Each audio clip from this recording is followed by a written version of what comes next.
আসসালামু আলাইকুম রহমতুল্লাহ বরকাত। সম্মানিত দর্শক মণ্ডলী, দূরে এবং কাছে, দেশে ও বিদেশে যে যেখান থেকে স্টার নিউজ টেলিভিশনের নিয়মিত আয়োজন, বিশেষ আয়োজন আর্দুল কোরআন প্রোগ্রামটি উপভোগ করছেন, আমি নেসারউদ্দিন বিন কাশেম আপনাদের সকলকে আন্তরিক শুভেচ্ছা ও মোবারকবাদ জানাচ্ছি। সম্মানিত সুধী, আজকে আমরা সপ্তম তারাবি নামাজ আদায় করব ইনশাআল্লাহ, যেখানে দশম পারা থেকে তেলাওয়াত করা হবে। তার আগে আমরা ৬টি তারাবি ১.৫ পারা করে তেলাওয়াত শুনেছি, নবম পারা পর্যন্ত শুনেছি। আজকে দশম পারায় যে সূরাগুলির উপরে আলোচনা হবে সেটি হলো সূরাতুল আনফাল, ৪৩ নম্বর আয়াত থেকে তেলাওয়াত হবে। তারপরে সূরাতুত তাওবা ১ থেকে ৯৩ নম্বর আয়াত পর্যন্ত তেলাওয়াত হবে ইনশাআল্লাহ। আমরা প্রতিনিয়তই আপনাদের সামনে এই একই সময়ে এই চুম্বক বিষয়গুলি নিয়ে এসে হাজির হই। আজকেও তার ব্যত্যয় ঘটেনি ইনশাআল্লাহ। আজকেও আমরা এই দুটি সূরার উপরে দশম পারার উপর আজকে আলোকপাত করব। এই বিষয়গুলো আপনাদের সামনে উপস্থাপন করার জন্য আমাদের স্টুডিওতে একজন মেহমানকে আমরা নিমন্ত্রণ জানিয়েছি। আপনারা প্রত্যেকেই চেনেন বিজ্ঞ প্রাজ্ঞ এবং ইসলামিক স্কলার ডক্টর হাফেজ ABM হিজবুল্লাহ, সাবেক অধ্যাপক আল কোরআন অ্যান্ড ইসলামিক স্টাডিজ, ইসলামী বিশ্ববিদ্যালয়, কুষ্টিয়া। মোহতারাম, আসসালামু আলাইকুম রহমতুল্লাহ। ওয়ালাইকুম আসসালাম রহমতুল্লাহ। কেমন আছেন আপনি? আলহামদুলিল্লাহ। স্টুডিওতে আপনাকে স্বাগতম জানাচ্ছি। সম্মানিত সুধী, এই দুটি সূরা, সূরাতু আল আনফাল এবং সূরাতু তাওবা, দুটি অত্যন্ত গুরুত্বপূর্ণ সূরা। যে বিষয়গুলোর উপরে আজকে এখানে তেলাওয়াত করা হবে, যে আল্লাহ তাআলা গনিমতের মাল কীভাবে বন্টন করতে হবে তার একটি বিশুদ্ধ বর্ণনা সূরাতুল আনফালে আল্লাহ তাআলা দিয়েছেন। এবং জুলুম করা যাবে না, এবং এই জায়গায় এক মুসলমান আরেক মুসলমানের কাছে সে নিরাপত্তা পাবে, এই বিষয়ে আলোকপাত করা হয়েছে। এবং ইহুদিরা ওজাইরকে আল্লাহ তাআলা পুত্র বলে থাকেন, আর ঈসা আলাইহিস সালামকে তারা আল্লাহ তাআলা পুত্র বলে থাকেন, নাউযুবিল্লাহি মিন যালিক। এই বিষয়ে আলোকপাত এখানে আল্লাহ সুবহানাহু ওয়া তাআলা করেছেন। সূরাতুত তাওবার ভিতরে আল্লাহ সুবহানাহু ওয়া তাআলা কীভাবে তওবা করতে হবে তার একটি বিশদ আলোচনা এখানে মহান রব্বি করিম এখানে আলোকপাত করেছেন। যাকাতের খাতগুলো আল্লাহ তাআলা এখানে আলোকপাত করেছেন। তওবা, অপরাধ করার পরে আল্লাহর হাবিবের যুগে তওবা করেছেন, তা কবুল হয়েছে, তারও বিশদ বর্ণনা এই সূরার ভিতরে করা হবে। এই চুম্বক বিষয়গুলি নিয়ে আমরা এখন কথা বলবো আমাদের সম্মানিত অতিথির সাথে। মুহতারাম, আল্লাহ সুবহানাহু ওয়া তাআলা বলছেন, তোমরা আল্লাহ এবং রসুলের আনুগত্য করো, নিজেদের মধ্যে পরস্পর ঝগড়া করো না। আপনি যদি আয়াতের আলোকে এই বিষয়টা আমাদেরকে একটু শোনাতেন। নাহমাদুহু ওয়া নুসাল্লি আলা রাসূলিহিল কারীম, আম্মা বা'দ। এটা আসলে আমাদের জন্য আল্লাহ পাক, আল্লাহ করিমের পক্ষ থেকে একটি নির্দেশনা, যে দিন পরিপালন, দিন পরিচর্যা, বিশেষ করে বাতিলের মোকাবেলায়, শত্রুর মোকাবেলায় আমাদের কী করণীয়, সেই বিষয়টি আল্লাহ পাক এই আয়াতে বলেছেন। ৪৬ নম্বর আয়াত, দশম পারা, ২য় পৃষ্ঠা শুরু। ও আতিউল্লাহ ওয়া রাসূলাহু ওয়া লা তানাযাউ ফাতাফশাল রিহুকুম ওয়া লা তানাযাউ ফাতাফশাল ওয়া তাযহাবা রিহুকুম ওয়াসবিরু। আল্লাহ পাক বলতেন, দেখো ইমানদার বান্দা, আতিউল্লাহ, আল্লাহর নির্দেশ মেনে নাও, আল্লাহর আনুগত্য করো, এবং রাসূলের আনুগত্য করা, যেভাবে নির্দেশনা দেওয়া হয়, যেভাবে তোমাদের কমান্ড করা হয়, সেভাবে তোমরা সেটাকে মেনে নাও। যদি তোমরা তা না করো, ফাতাফশালু, তাহলে তোমরা বিপর্যয়ের মধ্যে পড়ে যাবে। ওয়া তাযহাবা রিহুকুম, এবং তোমাদের বাতাস উল্টো দিকে ঘুরে যাবে। এখানে বলা হয়েছে মানে শক্তি, তোমাদের শক্তি ক্ষয় হয়ে যাবে। এরপরে বলেছেন ওয়াসবিরু, দেখো যুদ্ধ বিগ্রহ এবং সত্যের উপর দাঁড়িয়ে থাকতে হলে বিভিন্ন ধরনের সুবিধা অসুবিধা আসবেই, এবং সেখানে তোমাদেরকে সবর মাধ্যমে অটল প্রাচীরের মধ্যে দাঁড়িয়ে থাকতে হবে। ওয়াসবিরু ইন্নাল্লাহা মা'আস সাবিরিন, আল্লাহ পাক সবরকারী যারা আছেন তাদের সাথে থাকেন। এখানে আমাদের জন্য নির্দেশ হলো আল্লাহর পক্ষ থেকে, আমরা যেন সবসময় সত্যের উপর এবং ইস্পাত কঠিন হয়ে আমরা দাঁড়িয়ে থাকি। আমরা যেন এই সত্যের বিষয়ে কোনো রকমের নড়চড় না করি, এবং আমরা যেন একে অপরের সাথে দ্বিমত পোষণ করে নিজের শক্তিকে আমরা ক্ষয় না করি। এতে করে বাতিলের সুবিধা হয়ে যায়, আমাদের জন্য আমাদের শক্তি ক্ষয় করে আমরা দুর্বল হয়ে পড়ি। অনেক সুন্দর কথা বলছেন। কিয়ামতের মাঠে যখন আল্লাহ সুবহানাহু ওয়া তাআলা বান্দার আমলগুলি দিবেন, তখন সেগুলি দেখে আশ্চর্যান্বিত হবে। আল্লাহ বলবেন, আশ্চর্য হওয়ার কিছু নেই, বরং এটা তোমাদের হাতের কামাই করা ফসল। আয়াতের আলোকে কি বলবেন আপনি? এটা তো স্বাভাবিক কথাই। সেখানে তারা গিয়ে মনে করবে যে আমি তো ভালো কাজ করেছি, আমি তো আখিরাতে খুব মানে উত্তম পুরস্কার আমি পাবো। তো আল্লাহ পাক কি তাদের পক্ষে জুলুম করেছেন? না। তখন তাদেরকে বলা হবে, যালিকা বিমা কদ্দামাত আইদিকুম, শোনো, এই যে তোমরা তোমাদের প্রতিদান দেখতে পাচ্ছ, এটা কিন্তু তোমাদেরই কামাই। পৃথিবীতে তোমরা যেভাবে তোমরা কাজ করেছো আজকে ঠিক সেইভাবেই তোমাদের প্রতিদান দেওয়া হচ্ছে। ওয়ান্নাল্লাহ লাইসা বিযাল্লামিল লিল আবিদ। মনে রেখো, আল্লাহ পাক কি জানি বলে, তার বান্দাদের উপর ন্যূনতম জুলুম করেন না। এবং অন্য আরেকটি আয়াতের মধ্যে আল্লাহ পাক পরিষ্কার বলেছেন কি, ওয়ামা রব্বুকা বিযাল্লামিল লিল আবিদ, বান্দাদের উপর জুলুম করেন না। আরেকটা আয়াতের মধ্যে আল্লাহ পাক বলেছেন ওয়ালা ইয়াজলিমু রাব্বুকা আহাদা, হে রাসূল, আপনার রব কারো উপর জুলুম করেন না। অতএব আপনি যা এই পৃথিবীতে করবেন ঠিক তদরূপই আপনি সেখানে পাবেন, এর ভিন্ন কিছু পাবেন না। আপনার কাছে মনে হবে বোধহয় আপনার উপর জুলুম করা হয়েছে, আসলে কিন্তু তা না। একবারে পাই টু পাই হিসাব করে আপনার প্রাপ্য আপনাকে বুঝিয়ে দেওয়া হবে। জি, অনেক চমৎকার বলছিলেন। আল্লাহ তাআলা বলছেন, হে মুমিনগণ, মনে রাখো কাফেররা একে অপরের বন্ধু, তোমরা একে অপরকে সহযোগিতা করো, কখনো অসহযোগিতা করিও না। কারণ যখনই মোমেনরা একে অপরকে অসহযোগিতা করবে, কাফেররা তখন সেখানে সুযোগ পেয়ে যাবে। কোরআনের আয়াতের আলোকে আপনি কি বলবেন? এটা তো স্বাভাবিক কথাই। আল্লাহ পাক তো আমাদেরকে বাস্তবতার নিরিখে নির্দেশ দিয়েছেন। দুনিয়াতে এখন দেখুন, চারিদিকে দেখুন, সব জায়গাতে বাতিলটা এক।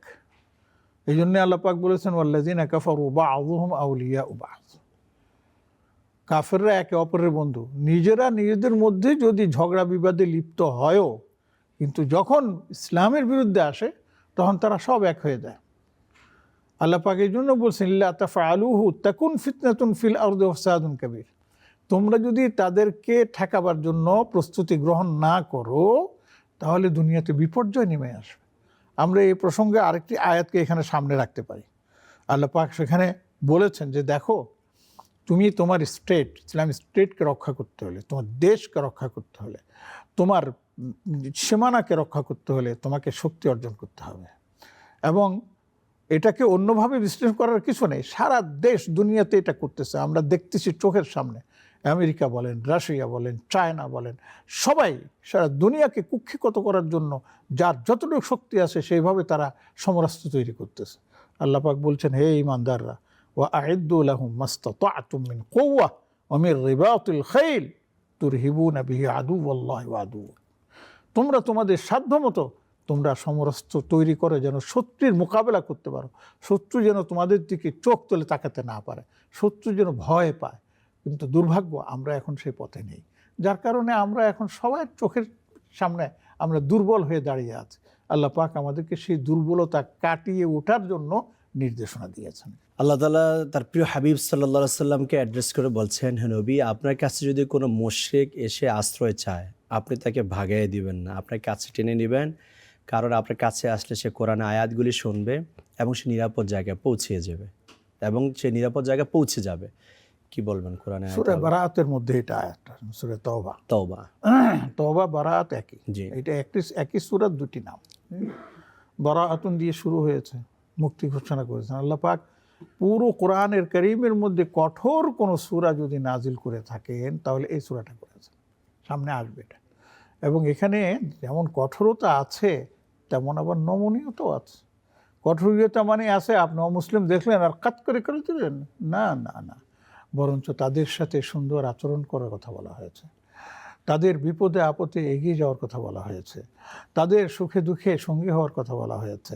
সেখান থেকে এই আয়াতটা আপনি পড়েছেন, সূরা তওবা 6 নম্বর আয়াত, ওয়াইন আহাদুম মিনাল মুশরিকিন, মুশরিকদের যদি কেউ এসে আপনার কাছে হে রাসূল ইস্তাজারাকা, আপনার কাছে আশ্রয় প্রার্থনা করে, ফাআজিরহু, তাকে আশ্রয় দিন, হাত্তা ইয়াসমা কালামাল্লাহ, সেই জন্য এখানে এসে আপনার থেকে আল্লাহর কালাম সম্পর্কে জানতে পারে।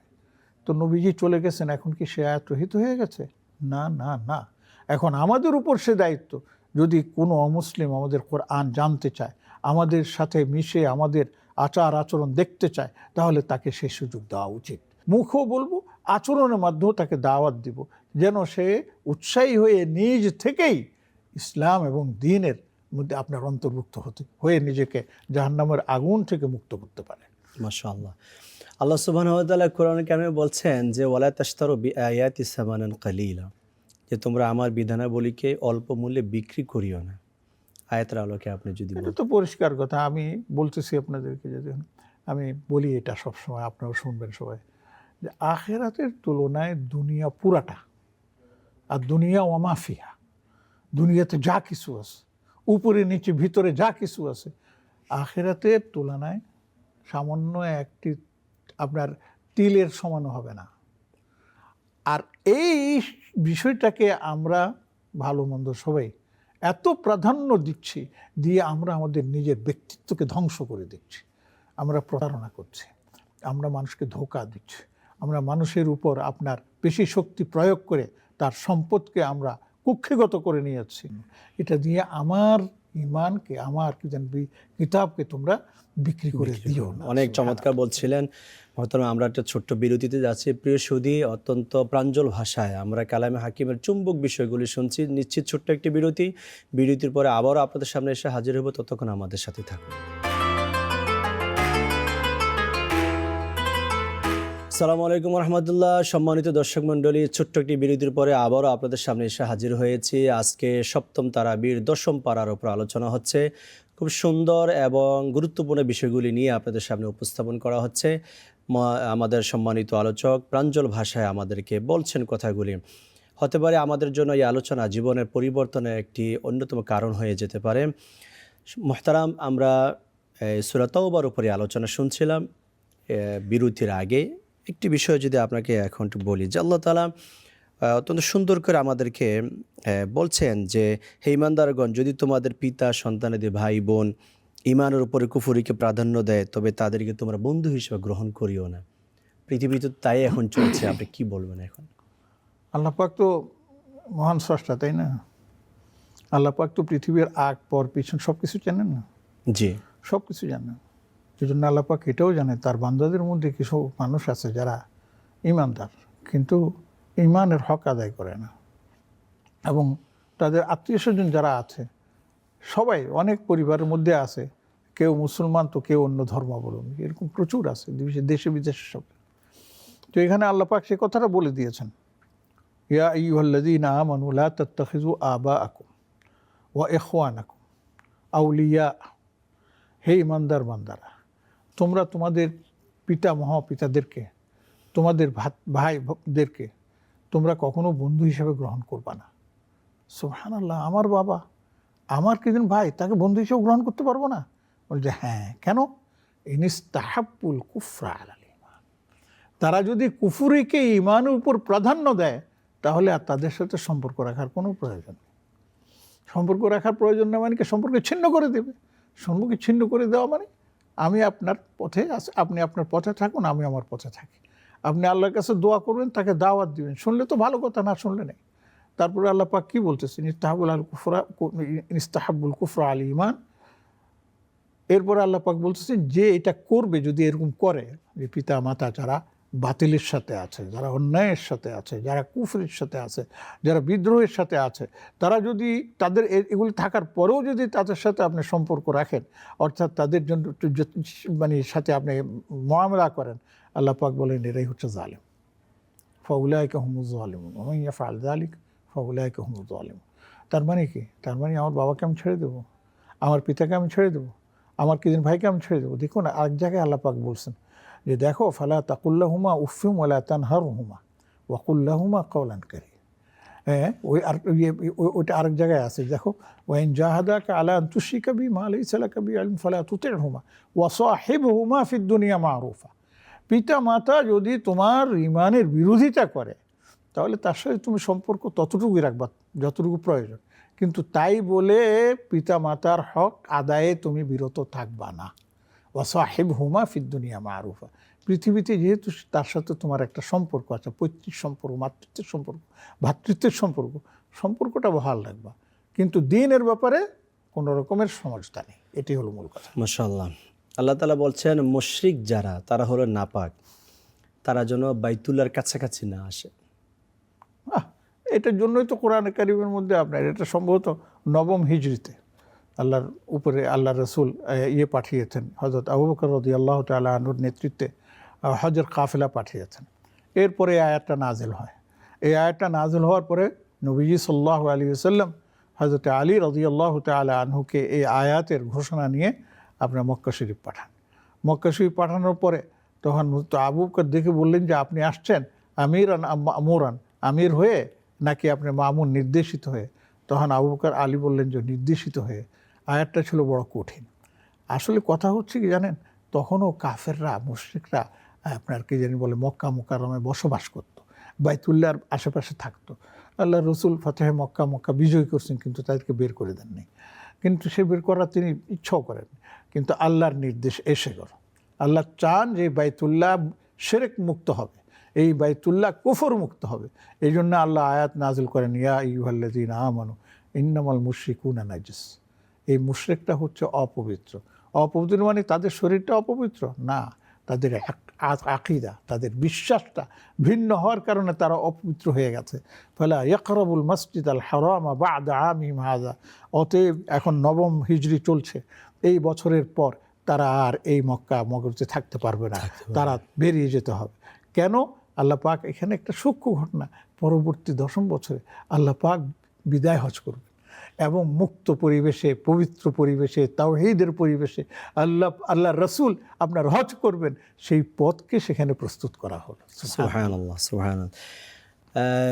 মুহতারাম, ইহুদিরা উযাইরকে আল্লাহ তাআলার বেটা বলে থাকেন, আর খ্রিস্টানরা ঈসা আলাইহিস সালামকে আল্লাহ তাআলা বেটা বলে থাকেন। অথচ আল্লাহ তো বলেন লাম ইয়ালিদ ওয়া লাম ইউলাদ, তিনি কাউকে জন্ম দেননি, তিনিও কারো কাছে জন্ম নেননি। কি বলবেন? এটাও আল্লাহ পাক এই সূরা তাওবার মধ্যে বর্ণনা করেছেন। এটা হচ্ছে দুঃখজনক হলো সত্য যে ইহুদিদেরকে আল্লাহ এত সুযোগ সুবিধা দিয়েছেন, কিন্তু সেই ইহুদিরা এই শেষ পর্যন্ত ঈমানদারদের জন্য সবচেয়ে বড় শত্রুতে পরিণত হয়েছে। লা তাজিদান্না আশাদ্দান নাস আদাওয়াতাল লিল আমানুল ইয়াহুদ ওয়াল্লাযীনা আশরাকু। ইহুদি এবং মুশরিক যারা, আবার ওদিকে আপনার খ্রিস্টান, তারাও কি জানি বলে আপনার মুসলমানদের বিরোধী, তবে ইহুদিদের তুলনায় কিছু কম ছিল। আচ্ছা, এই জন্যই আল্লাহ পাক বলছেন তাদের এই মানে অবস্থান তুলে ধরছেন। ওয়াকালাতিল ইয়াহুদ উযাইরুন ইবনুল্লাহ ওয়াকালাতিন নাসারা আল মাসীহ ইবনুল্লাহ। ইহুদিরা বলে উযাইর আল্লাহর বেটা, আর খ্রিস্টানরা বলে মাসীহ আল্লাহর বেটা। খ্রিস্টানদের কয়েকটা মত আছে। আল্লাহ পাক বলেন আইয়ুদাহিউনা কাওলাল্লাযীনা কাফারু, তাদের এই কথা তো কুফরের সাথে সমান। কাতালাহুমুল্লাহ, ধ্বংস হোক তাদের, আল্লাহ পাক তাদের ধ্বংস করে দেন। আন্না ইউফাকুন, কীভাবে তারা এই মিথ্যাচার করতেছে। আল্লাহ পাক এটা বলে আমাদেরকেও কিন্তু মানে ইয়ে করতেছেন, সতর্ক করতেছেন যে দেখো ইহুদি কাফেররা যেরকম এ ধরনের বক্তব্য দিয়ে নিজেরা নিজেদেরকে ধ্বংস করেছে, তোমরা হে আমার প্রিয় বান্দা এই ধরনের কথা বলে শিরক কুফরিতে তোমরা লিপ্ত হবে না, এটাকে শিরকের অন্তর্ভুক্ত করা হয়েছে। মুহতারাম, আমরা জানি যে ইসলাম এটা উজ্জীবিত হওয়ার জিনিস, কিন্তু অবিশ্বাসীরা তারা ইসলামকে, আল্লাহ তাআলা নূরকে ফুৎকারের মাধ্যমে নিভিয়ে দিতে চাচ্ছেন, বা তারা নিভিয়ে দিতে চায়। আল্লাহ তাআলা এই বিষয়ে অনেক বর্ণনা দিয়েছেন, আপনি যদি একটু উদ্ধৃতি দিতেন আমাদেরকে। ইউরিদুনা আন ইউতফিউ নূরাল্লাহি বিআফওয়াহিহিম ওয়া ইয়াবাল্লাহু ইল্লা আন ইউতিম্মা নূরাহু ওয়ালাউ কারিহাল কাফিরুন। এরকম আরও দুটো আয়াত আছে, হুয়াল্লাযী আরসালা রাসূলাহু বিল হুদা ওয়া দীনিল হাক্কি লিইয়ুযহিরাহু আলা দ্বীনি কুল্লি ওয়া কাফা বিল্লাহি শাহীদা। এই সবাই এটা সারা দুনিয়াতে আমরা দেখবেন, আমরা আগেও দেখেছি ওয়াল্লাযীনা কাফারু বা'দুহুম আউলিয়াউ বা'দ, কাফেররা একে অপরের বন্ধু। ইসলামের বিপক্ষে অমুসলিমরা সবাই, যে কোনো ধর্মের হোক, তারা মুসলমানদের বিপক্ষে। উপরে যদিও তারা দেখায় যে তোমাদেরকে আমরা মহব্বত করি, তোমাদের সাথে আমার বন্ধুত্ব আছে, কিন্তু আসল জায়গায় গোড়ায় যখন যাবেন তাহলে আপনি দেখবেন যে তারা আমাদের বিরোধিতার মধ্যে লিপ্ত হয়ে গেছে। আমরা দূরে যাবো কেন? ইসরায়েলকে দেখেন, ইসরায়েল কী করতেছে আমাদেরকে, এবং তার সাথে যারা আছে তারা কি করতেছে আমাদের সাথে। এই আমাদের মুসলিম জাতি শুধু মুসলিম হওয়ার অপরাধী আমাদেরকে সব শেষ করে দিচ্ছে। আল্লাহ আমাদেরকে হেফাজত করে। এই জন্য আল্লাহ পাক কোরআনে কারীমের মধ্যে এই কথাটা বলছেন। তারা তো চায় এই পৃথিবী থেকে আপনার ইসলামকে ধূলিসাৎ করে দিতে, মিটিয়ে দিতে, কিন্তু আল্লাহ কখনোই এটা হতে দেবেন না ইনশাআল্লাহ। মুহতারাম, মাসারিফুজ যাকাত, যাকাত ব্যয়ের যে খাতগুলো আছে, যাকাত দেওয়ার যে খাতগুলো আছে, সূরা তাওবা 60 নম্বর আয়াতে আল্লাহ তাআলা বর্ণনা করেছেন। এই 8টা খাত যদি এটা আমাদেরকে শোনায় দিতেন। ইন্নামাস সাদাকাতুল লিল ফুকারা ওয়াল মাসাকিন ওয়াল মুহাজিরিন ওয়াল আনসার ওয়াল মুহাজিরিন ইন্নামাস সাদাকাতুল লিল ফুকারা ওয়াল والمساكين والعاملين عليها والمؤلفة قلوبهم وفي الرقاب والغارمين في سبيل الله فريضة من الله ابن السبيل। এখানে আসলে আল্লাহ পাক এই যাকাতের খাতগুলো বর্ণনা করেছেন। আর দেখা গেছে যে মানুষের মধ্যে এই 8টা খাতের মধ্যে মানুষ আছে, হয় হবে মিসকিন, না হবে ফকির। মিসকিন আর ফকিরের মধ্যে ব্যাসকম হচ্ছে যে মিসকিনের কাছে একদিনের খাদ্য হলেও থাকে, ফকিরের কাছে তাও থাকে না। দুজনেই একই ক্যাটাগরিতে, মিসকিন ফকির। ওয়াল মাসাকিন ওয়াল আমিলিনা আলাইহা, এবং এই যাকাত মানে উত্তোলনের ক্ষেত্রে যারা কর্মচারী। কর্মচারী কাজ করে জি। এবং মানে সরকার মানে করা নিয়োজিত, আবার আমেল সে নিযুক্ত করা। আমেল, এবং আবার সে মানে কি জাকাত উঠাতে গিয়ে নিজের পকেট ভারী করবে, এটার কোনো সুযোগ নেই। এটা 4 নম্বরে হলো দিনের প্রতি অনুরাগী করার জন্য অনুরাগীর করা, ওয়াল নির্ধারিত- মুআল্লাফাতি কুলুবুহুম জি, ওয়া ফির রিকাব, মানে এখন তো দাসদাসী নেই, দাসদাসীর মুক্ত করার ক্ষেত্রে গোলাম থেকে আজাদ হ্যাঁ, করা, গোলাম থেকে ঋণগ্রস্ত আজাদ, ব্যক্তিকে দেওয়া, জি দেওয়া তারপর আল্লাহ তাআলার পথে যারা চলে চলে তাদেরকে মানে জিহাদ ফি সাবিলিল্লাহর কথা বলা হয়েছে। অনেক সুন্দর করে বলছিলেন মহতারাম। আমরা খুব আপনার মুখ নিঃসৃত চমৎকার বাণীগুলি শুনছিলাম কোরআনুল কারীমের প্রাঞ্জল ভাষায়। আপনাকে অনেক অনেক ধন্যবাদ জানাচ্ছি, জাযাকুমুল্লাহ। মহতারাম কে আন্তরিক শুভেচ্ছা জানাচ্ছি, মোবারকবাদ জানাচ্ছি, ধন্যবাদ জানাচ্ছি আমাদের প্রোগ্রাম থেকে। সম্মানিত সুধী, আমরা আমাদের এই সপ্তম তারাবির নামাজের 10ম পারার তেলাওয়াতের আলোচনার সর্বশেষ এসে আমরা হাজির হয়েছি। আপনাদের সকলকে আন্তরিক ধন্যবাদ জানাচ্ছি মনোযোগ দিয়ে আমাদের প্রোগ্রামকে উপভোগ করার জন্য। আশা করি আমরা প্রতিদিন আপনাদেরকে এমন সময়ে আমরা কোরআনের ভাষাগুলি, কোরআনের আলোচনাগুলি আমাদের ভাষায়, বাংলা ভাষা আপনাদেরকে সুন্দর করে শোনাতে পারবো। আপনাদের সকলের দাওয়াত থাকলো। আশা করি 70%-এর মতো প্রায় আপনারা আমাদের প্রোগ্রাম থেকে কোরআনের চুম্বক বিষয়গুলি শুনে উপকৃত হতে পারবেন। সকলকে ধন্যবাদ জানাচ্ছি, মোবারকবাদ জানিয়ে পরবর্তী প্রোগ্রাম উপভোগ করার জন্য আপনাদের সকলকে আমন্ত্রণ জানিয়ে শেষ করছি আজকে এখানেই। আসসালামু আলাইকুম ওয়া রাহমাতুল্লাহি ওয়া বারাকাতুহু।